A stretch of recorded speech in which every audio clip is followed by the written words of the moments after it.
This episode of Nick G, I'm going to change the pinion seal on the old Jeep. And I should do this with the hood down because it'll look better, but it's a Jeep, the hood's always up.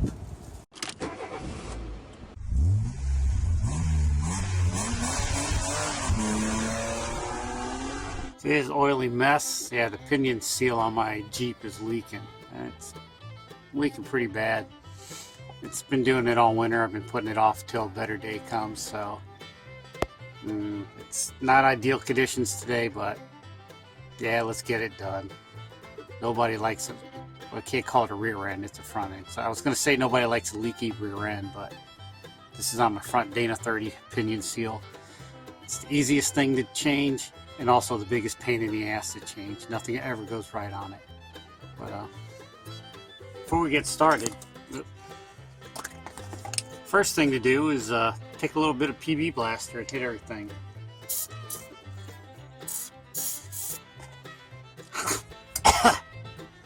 Man, that don't taste good. Alright, second thing is it's a nice bright day out here, I can see, but if you need a little bit of light, just pop the hood. This open hood lets a lot of light in.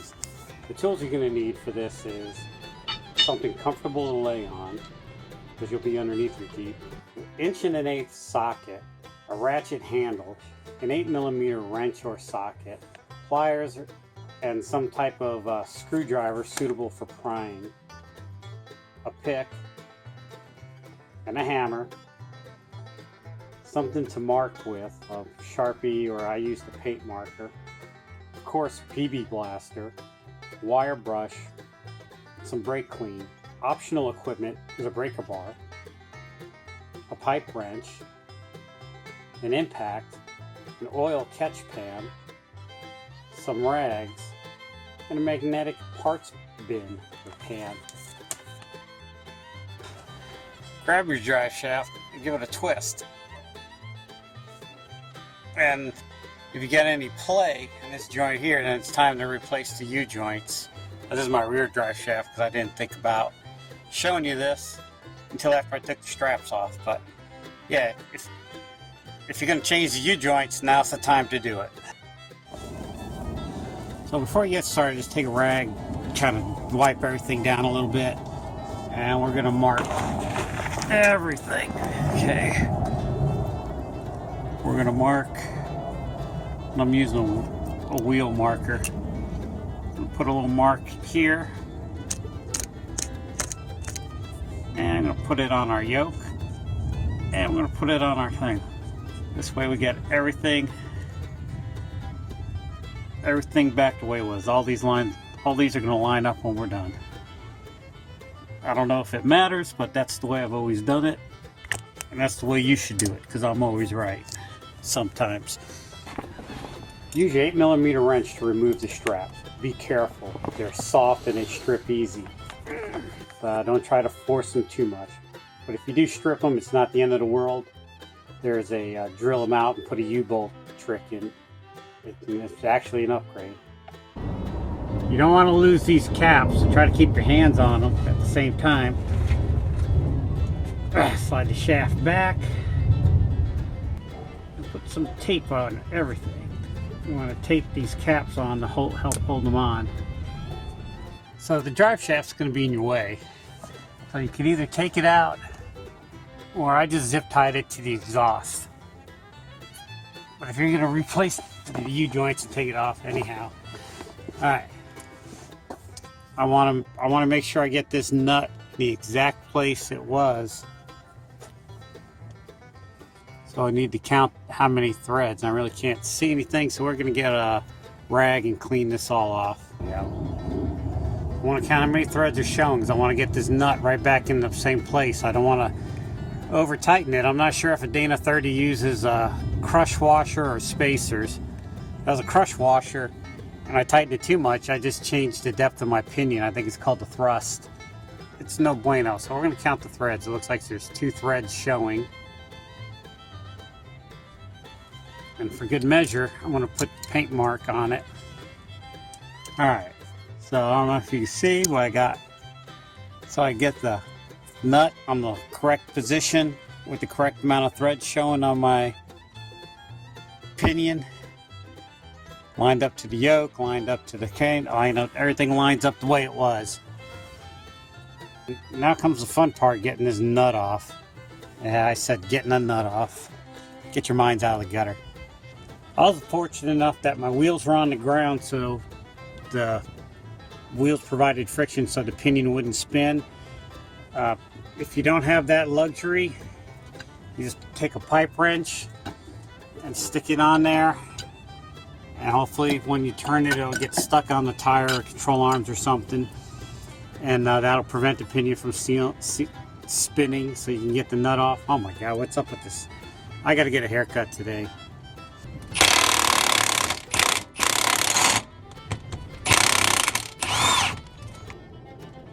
Scrape all the crud out of the way with your pick so you can see the ends of the seal. Now just tap and pry the snot out of it.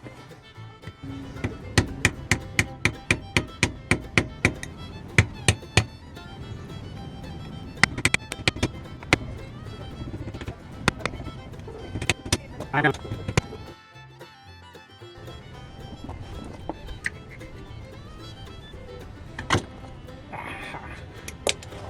Shit.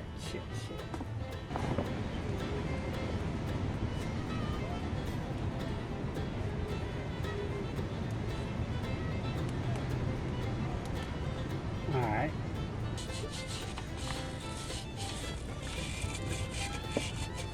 A little bit of brake clean.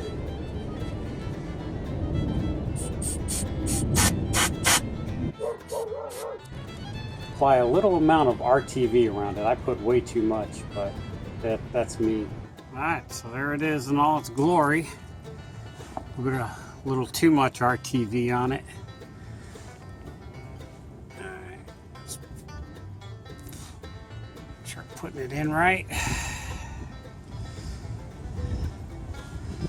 There you go.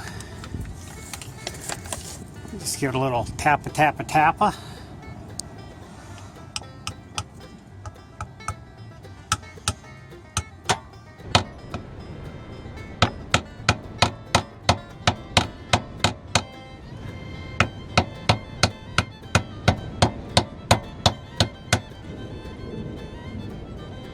Put the yoke back in.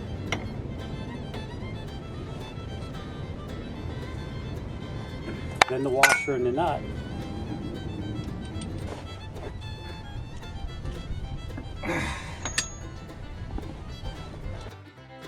Alright, so I got all my marks lined up. I got this nut is off by about a 1/16 of a turn. That's as tight as I can get it.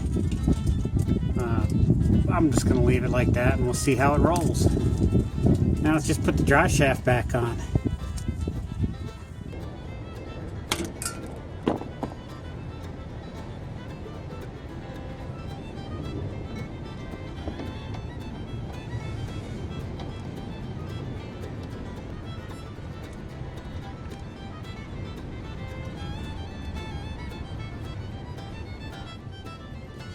Put the straps back on and tighten them up to 14 pounds of torque and clean it all up and you're done.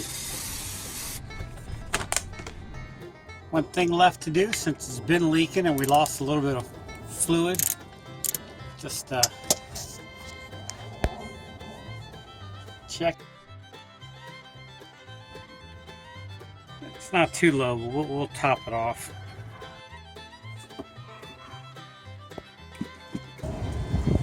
In case you missed it the first time, Wendy's Jeep is leaking too, but I gotta wait till everybody's texting me. I gotta wait till she's out of town or something, because she don't like it when I take her Jeep offline.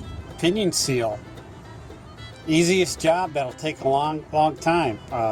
It took me about 45 minutes. This one came out fairly easy. I've had some that refused to come out and you had to tap at it. Easy to do, time consuming sometimes.